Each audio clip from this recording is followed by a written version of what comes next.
नमस्कार, मी दिनकर शिंदे. आपण पाहताय DS न्यूज. तुमचं मत माझं मत मध्ये आपलं स्वागत. मित्रांनो, महत्त्वाचा विषय मी आपल्यासाठी घेऊन आलाय आणि तो म्हणजे असा आहे की राजकारणामध्ये काहीही होऊ शकतं हा मानणारा महाराष्ट्रातला मोठा समाज आहे, मोठा मतदार आहे. केवळ महाराष्ट्रात नाही तर देशाच्या राजकारणामध्ये आता काहीही होऊ शकतं असा मानणारा सुद्धा एक मोठा वर्ग आता या ठिकाणी निर्माण झालाय.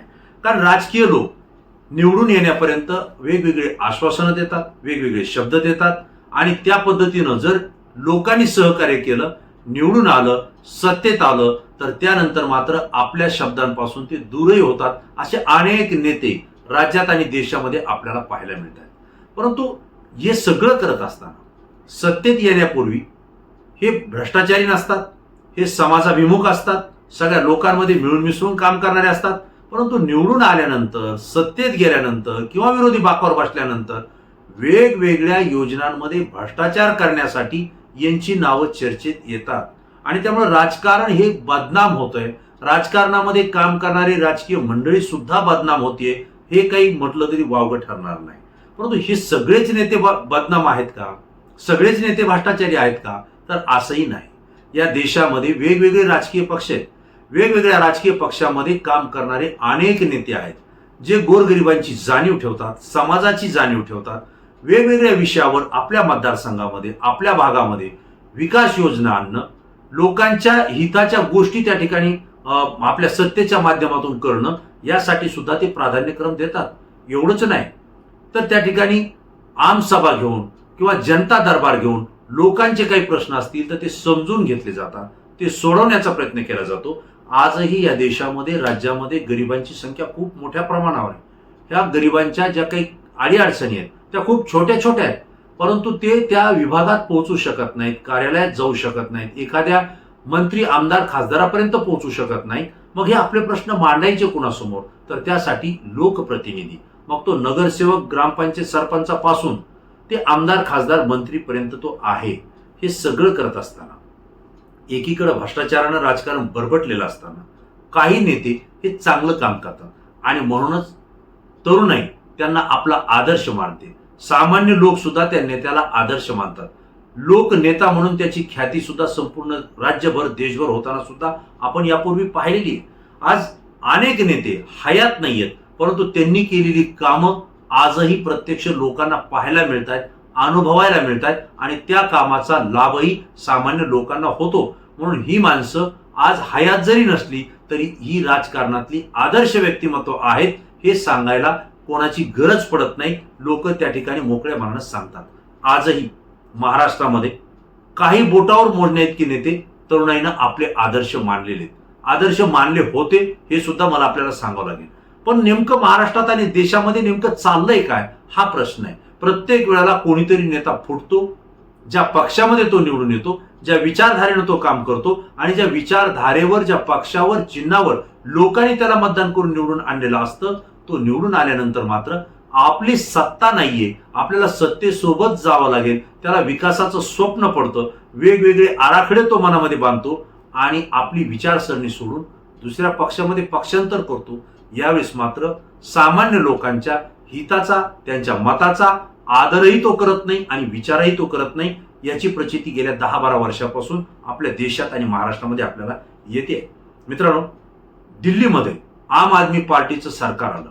अरविंद केजरीवाल यांनी देशामध्ये इतिहास घडवला आणि दिल्लीमध्ये सरकार येत असताना त्यांच्याकडे आलेले जे काही नेते होते हे सामान्य कुटुंबातले होते, पहिल्यांदा निवडणूक लढवणारे होते आणि त्यामुळे लोकांच्या हिताचे काम करणारे ते नेते असल्या कारणानं त्यांच्या अनेक नेत्यांची, अनेक आमदार, खासदारांची छाप ही सामान्य लोकांवर पडली होती. दिल्लीत जरी आम आदमी पार्टी काम करत असली तर या आम आदमीचे पार्टीचे अनेक नेते देशातल्या प्रत्येक राज्यात, प्रत्येक गावात, प्रत्येक जिल्ह्यामध्ये चर्चा घडत असताना त्या लोकांच्या नावाची चर्चा सुद्धा घडताना आपण पाहिलंय. विशेष म्हणजे आम आदमी पार्टीचे राघव चड्डा जे की खासदार आहेत, अरविंद केजरीवाल यांचे अत्यंत विश्वासू होते, निकटवर्ती होते आणि आम आदमी पार्टीची प्रत्येक भूमिका विश्वासानं खंबीरपणे मांडणारे खासदार म्हणून राघव चड्डा यांची ओळख आहे.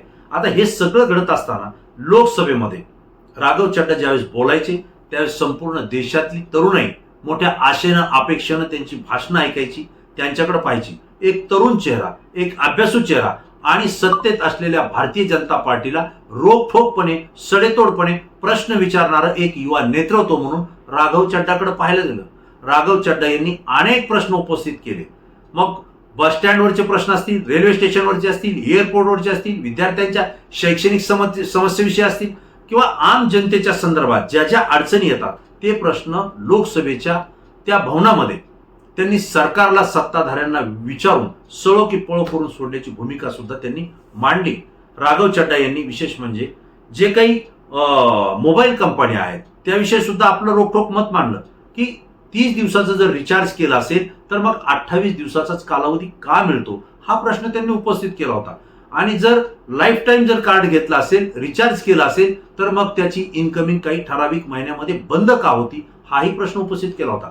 तरुणाईला हा प्रश्न भावला. जो काही डाटा आहे तो डाटा सुद्धा योग्य पद्धतीने मिळायला पाहिजे असे अनेक प्रश्न त्यांनी उपस्थित केले. तरुणाईनं राघव चड्डांना डोक्यावर घेतलं आणि आपल्यासाठी, तरुणाईसाठी एक कोणीतरी खासदार लोकसभेमध्ये बोलतोय, सत्ताधाऱ्यांच्या विरोधात बोलतोय. यामुळे राघव चड्डाला आपला आदर्श नेता सुद्धा या तरुणाईनं मानलं. म्हणजे राघव चड्डा यांचा चेहरा आज तुमच्या सगळ्यांच्या नजरेसमोर येतोय. परंतु झालंय काय, राघव चड्डा हे काही खासदारांसोबत भारतीय जनता पार्टी सोबत जाऊन मिळाले. याच राघव चड्डांनी भारतीय जनता पार्टीवर अनेक आरोप केले होते. गुंडागर्दी करणारा पक्ष म्हणून भारतीय जनता पार्टी आहे अशी त्यांची ओळख आहे हे सुद्धा त्यांनी सांगितलं होतं. त्यांच्याकडे अभ्यासू नेते नाहीत, नियोजनाचे नेते नाहीत असंही ते बोलले होते. आणि आज मात्र त्याच भारतीय जनता पार्टीच्या सोबत राघव चड्डा हे आपल्या सहकारी खासदारांसोबत गेलेले, त्यांनी त्या ठिकाणी प्रवेश केलेला आहे. तरुणाईच्या मनावर मोठा आघात यामुळे झालेला आहे. दुसरी एक घटना मी आपल्याला सांगतो. पश्चिम बंगालमध्ये नुकत्याच निवडणुका झाल्या. ममता बॅनर्जी यांची एक हाती सत्ता गेल्या अनेक वर्षापासून पश्चिम बंगालमध्ये आहे. ममता बॅनर्जींनी त्या ठिकाणी अनेक कामं केलेली आहेत.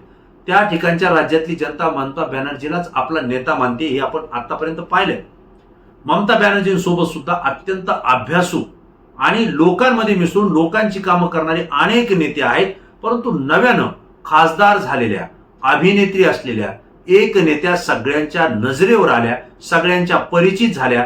एवढंच नव्हे तर तरुणाईसह देशातल्या सामान्य नागरिकांनी सुद्धा या नेत्याला, या खासदाराला आपलं मानलं आणि आपले प्रश्न रोखठोकपणे उपस्थित करतायत म्हणून त्यांना सुद्धा आदर्श मानलं. त्या होत्या खासदार सयोनी घोष. सयोनी घोष हे नाव पहिल्यांदा नव्हे, लोकसभेमध्ये ज्यावेळेस त्यांनी पहिलं भाषण केलं आणि भारतीय जनता पार्टीचे पंतप्रधान असतील, गृहमंत्री असतील, यांना एक ना अनेक प्रश्न त्यांनी विचारले. पश्चिम बंगालमध्ये कशा पद्धतीनं समाजकार्य केलं जातं, कशा पद्धतीने योजना आखल्या जातात आणि ममता बॅनर्जी कशा लोहपुरुषाप्रमाणे त्या ठिकाणी काम करतात हे सुद्धा त्यांनी ठणकावून सांगितलं. भ्रष्टाचार मुक्त कारभार पश्चिम बंगालमध्ये होतोय आणि सगळ्यांच्या दृष्टीनं योग्य पद्धतीने योजना आखण्याचं काम सुद्धा होतंय हे सयोनी घोष यांनी दिल्लीच्या लोकसभेमध्ये त्या ठिकाणी सांगितलं.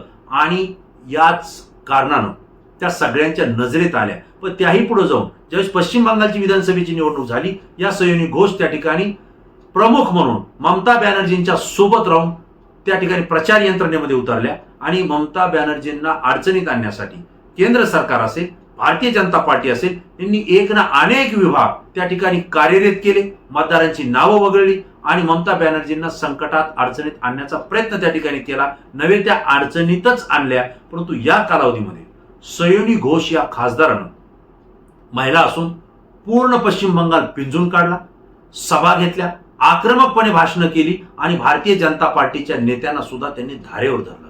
पुन्हा एकदा ममता बॅनर्जी सत्तेत येतील आणि त्यानंतर भारतीय जनता पार्टीच्या नेत्यांचे काय हाल होतील असं सुद्धा त्यांनी रोखठोकपणे सांगितलं. एवढंच नाही तर ममता बॅनर्जी तर मुख्यमंत्री होतीलच, पण या पुढचं धोरण, या पुढची नीती आणि पुढचा उद्देश हा दिल्ली असेल. ममता बॅनर्जी या दिल्लीमध्ये जाऊन सुद्धा भारतीय जनता पार्टीला टक्कर देतील असं सुद्धा सयोनी घोष यांनी सांगितलं. मरेपर्यंत आपण ममता बॅनर्जींना सोडणार नाही आणि एकनिष्ठतेने आपण याच पक्षात काम करून पुढची ध्येयधोरणं आखू असंही त्यांनी सांगितलं.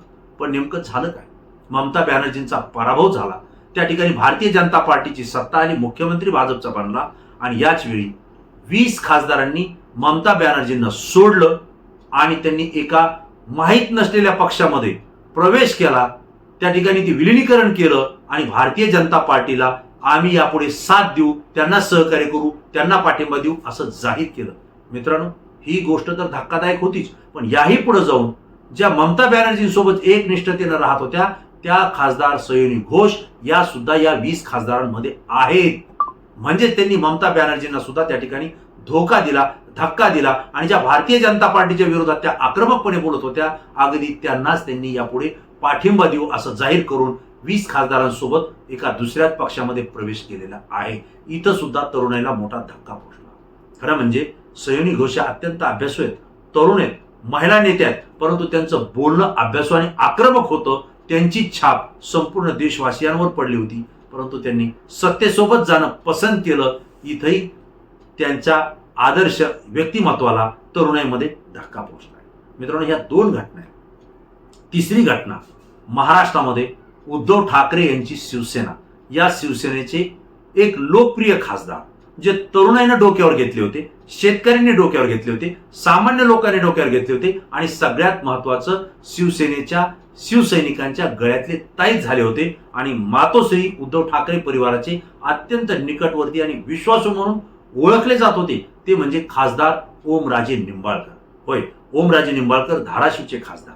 त्यांनी सुद्धा सोशल मीडियाच्या माध्यमातून आपली प्रतिमा तयार केली, वेगवेगळ्या प्रश्नावर आंदोलनं केली, आक्रमकपणे भाषणं केली आणि उद्धव ठाकरे अडचणीत असताना, त्यांचेही आमदार फुटले असताना, अनेक मंत्री एकनाथराव शिंदे यांच्या सोबत गेले असताना उद्धव ठाकरे यांच्या सोबत ओमराजे निंबाळकर राहिले आणि ज्यांनी ज्यांनी सोडून गेले त्यांचा खरपूस समाचार घेतला.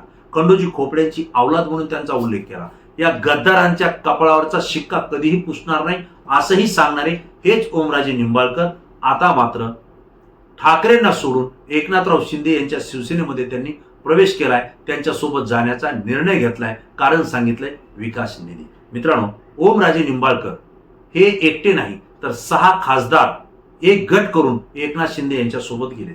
अनेक खासदार, 5 खासदार गेले. महाराष्ट्रातल्या जनतेला धक्का बसला नाही, मातोश्री आणि उद्धव ठाकरे यांनाही धक्का बसला नाही, परंतु ओमराजे निंबाळकर जेव्हा गेले त्यावेळेस मात्र हा शिवसेनेला आणि शिवसैनिकाला मोठा धक्का समजला गेला. त्याही पुढे जाऊन महाराष्ट्रातल्या तरुणाईला सुद्धा मोठा धक्का बसला. कारण ओमराजे निंबाळकर म्हणजे शेतकऱ्यांच्या प्रश्नावर लढणारा, तरुणांच्या प्रश्नावर बोलणारा, स्वाभिमान आणि एकनिष्ठता काय असते यावरती सांगणारा आणि गद्दारी करणाऱ्याच्या विरोधात गद्दार हा शब्द प्रयोग करणारा सुद्धा खासदार म्हणून तरुणाईला आपला वाटला, तो त्यांना आदर्श वाटला. परंतु हेच ओमराजे निंबाळकर आज ठाकरेंना सोडून शिंदेसोबत गेले आणि सत्तेमध्ये भारतीय जनता पार्टीच्या सोबत राहून त्या ठिकाणी यापुढचं काम करणार आहेत असं त्यांनी जाहीर केलंय. मित्रांनो, नेमकं चुकतंय काय? राजकारणामध्ये सत्ता बदलते, पक्ष बदलतो, सत्ता केंद्र बदलतात, परंतु व्यक्ती सुद्धा बदलायले. ज्यांना आपण निवडून दिलं ती विचारधारा सोडून दुसऱ्या विचारधारेशी जोडण्याचं काम ही नेते मंडळी करतायत. हा आघात राज्यातल्या देशातल्या तरुणाईवर होतोय, सामान्य लोकांच्या मनावर होतोय. आज प्रश्न उपस्थित होतोय, राघव चड्डा यांना अरविंद केजरीवाल यांनी नेमकं काय कमी केलं होतं? ममता बॅनर्जी यांनी सयोनी घोष यांना देण्यामध्ये नेमकं काय कमी केलं होतं? शिवसेनेचे पक्षप्रमुख उद्धव ठाकरे यांनी खासदार ओमराजे निंबाळकर यांना देण्याचं काय कमी केलं होतं? म्हणजे जर या तिघांनीही विश्वासूपणे या तिघांवर जबाबदारी टाकली असेल आणि या तिघांनी सुद्धा आपण आपल्या नेता आणि पक्षासोबत एकनिष्ठ राहू असं बार बार सांगितलं असेल आणि त्यानंतर सुद्धा त्यांना सोडून सत्तेसोबत जर जात असतील तर नेमकं चुकतंय कोणाचं? हा प्रश्न आहे. मग नेमका विश्वास ठेवायचा कोणावर? व्यक्तीवर विश्वास ठेवायचा, राजकीय पक्षावर विश्वास ठेवायचा की पक्षाच्या विचारधारेवर विश्वास ठेवायचा? हा तरुणाईच्या समोर मोठा प्रश्न उभा आहे. आणि म्हणूनच आज ओमराजे निंबाळकर यांनी जेव्हा 5 खासदारांसोबत शिवसेना सोडली, ठाकरेंना सोडलं, दुसऱ्या पक्षात प्रवेश केला, तेव्हा मात्र महाराष्ट्रात आणि देशातली तरुणाई एकच प्रश्न विचारते, अरे तुम्ही सुद्धा? मग आम्ही विश्वास ठेवायचा कोणावर? कारण ज्यांच्यावर विश्वास ठेवला तेच जर असे दगाफटका करत असतील, आपल्या पक्षाशी नेत्याशी गद्दारी करत असतील, मतदारांशी प्रतारणा करत असतील, मतदारांनी ठेवलेल्या विश्वासाला तडा देत असतील, तर मग मतदारांनी नेमका विश्वास ठेवायचा कोणाचा? अगोदरच राजकारणी भ्रष्टाचारानं बरबटलंय, विश्वासघातानं बरबटलंय आणि ज्यांच्यावर विश्वास ठेवून आदर्श मानलं ती लोक सुद्धा अशा पद्धतीचे जर निर्णय घेऊन सामान्य जनतेचा आणि तरुणाईचा विश्वासघात करत असतील तर मग नेमकं चुकतंय कोणाचं? विश्वास ठेवायचा कोणाचा? मित्रांनो, तुम्हाला काय वाटतंय? राघव चड्डा असतील, सयोनी घोष असतील, ओमराजे निंबाळकर असतील किंवा आणखी पक्षाचे असेच काही तरुणाईनी मतदारांनी आदर्श मानलेले नेते असतील, त्यांनी जर अशा पद्धतीचे निर्णय जर घेतले किंवा अशा पद्धतीचे जर निर्णय घेत असतील तर तुमच्या मनावर आघात होतो का? आणि जर आघात होत असेल तर मग या पुढच्या राजकारणामध्ये आपण काय केलं पाहिजे असं तुम्हाला वाटतंय? तुम्ही सुद्धा तुमची प्रतिक्रिया तात्काळ द्या, कारण अशा नेत्यांविषयी काहीतरी ठोस भूमिका घेणं हे आता तुमच्या हातात आहे. तुम्ही जोपर्यंत प्रतिक्रिया देणार नाही तोपर्यंत तुमची प्रतिक्रिया संपूर्ण महाराष्ट्राला समजणार नाही. म्हणून तुमची प्रतिक्रिया व्हिडिओच्या खाली कमेंट्स बॉक्समध्ये निश्चित द्या. तुमची प्रतिक्रिया अत्यंत अभ्यासू असते म्हणून ती आमच्यासाठी सुद्धा महत्त्वाची असते. मित्रांनो, अशाच पद्धतीची सत्य, रोखोक आणि परखडपणे माहिती पाहिजे असेल तर DS न्यूजला तात्काळ सबस्क्राईब करा आणि आमच्या सातत्यानं संपर्कात राहा. पुन्हा नवीन विषय, नवीन मुद्दा घेऊन आपल्यासमोर येईल. तोपर्यंत धन्यवाद.